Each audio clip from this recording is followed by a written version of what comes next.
quelques semaines. On vous tiendra bien sûr au courant. Allez, le talent au féminin, c'est maintenant.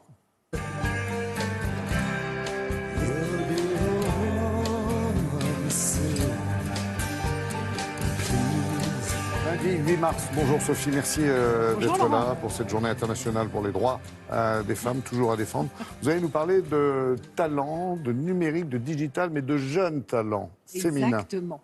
Alors pourquoi je vous parle du numérique? Parce qu'il y a un vrai sujet.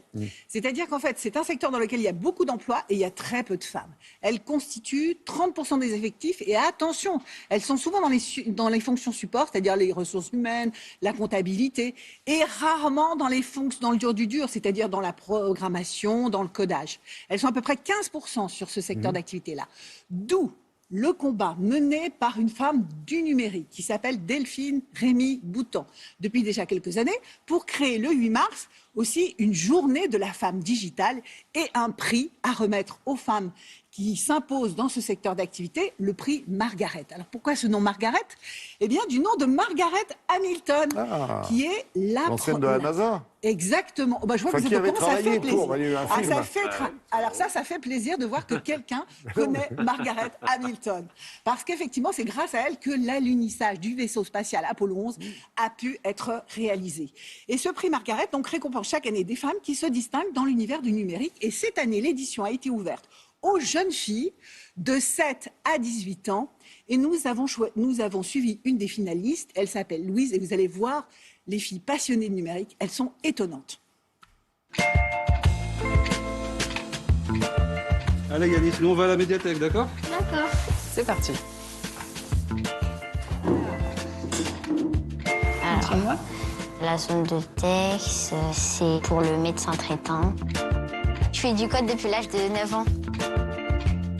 Ma mère, elle a reçu un mail pour m'informer qu'il y avait un concours Margaret Junior. Je me suis dit, ok, je vais tenter le coup. Après les Césars, les Oscars, il était temps d'avoir les Margaret, en hommage à Margaret Hamilton. Margaret Hamilton, c'était cette codeuse informaticienne de la NASA qui a contribué au premier pas de l'homme sur la Lune. C'est important de les mettre en lumière, ces femmes, c'est les rendre visibles pour tout ce qu'elles font.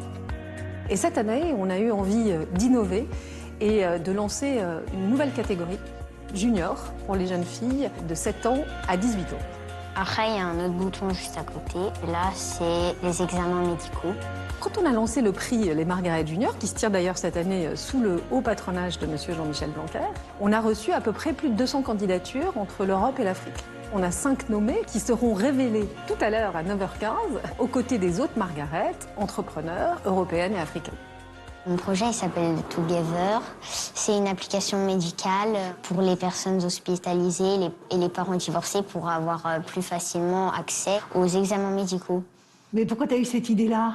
En ce moment, là, avec le Covid, certains de mes amis qui, leurs parents sont divorcés, c'est difficile de voir les examens médicaux de leur enfant, si ça s'est bien passé. Tout ça, sur cette application, je pourrais le voir plus facilement. On récompense l'audace, la créativité et puis cette envie de changer le monde grâce au numérique. Et alors, ça t'a pris beaucoup de temps? Oui, au moins 1 mois. Mon autre passion, c'est le foot.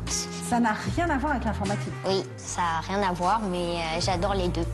Depuis toute petite, mon père, il en fait. Et on regarde tous les matchs ensemble. Du coup, je me suis dit, je vais en faire.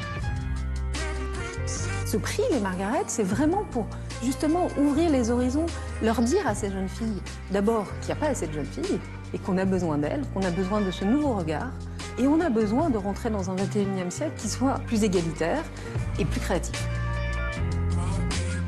Extra Louise. Elle a commencé à quel âge, elle? Alors, elle a commencé à 9 ans. Mais vous savez qu'on peut commencer beaucoup plus tôt, c'est-à-dire dès l'âge de 6 ans. Il y a beaucoup de municipalités qui, aujourd'hui, s'engagent pour proposer des ateliers numériques. Nous sommes allés tourner juste à côté de Paris, à Issy-les-Moulineaux, parce que c'est là qu'elle habite, la jeune fille.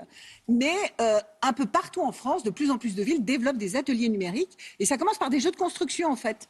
D'accord. Alors, gagnante ou pas, on le saura ce matin? On saura ce matin, juste après Télématin. Vous vous connectez à l'adresse suivante et là, vous pourrez suivre la cérémonie et vous saurez si Louise a gagné. Merci Sophie, merci Jean-Seb. On fait une petite pause et puis on se retrouve avec Valérie pour parler du temps.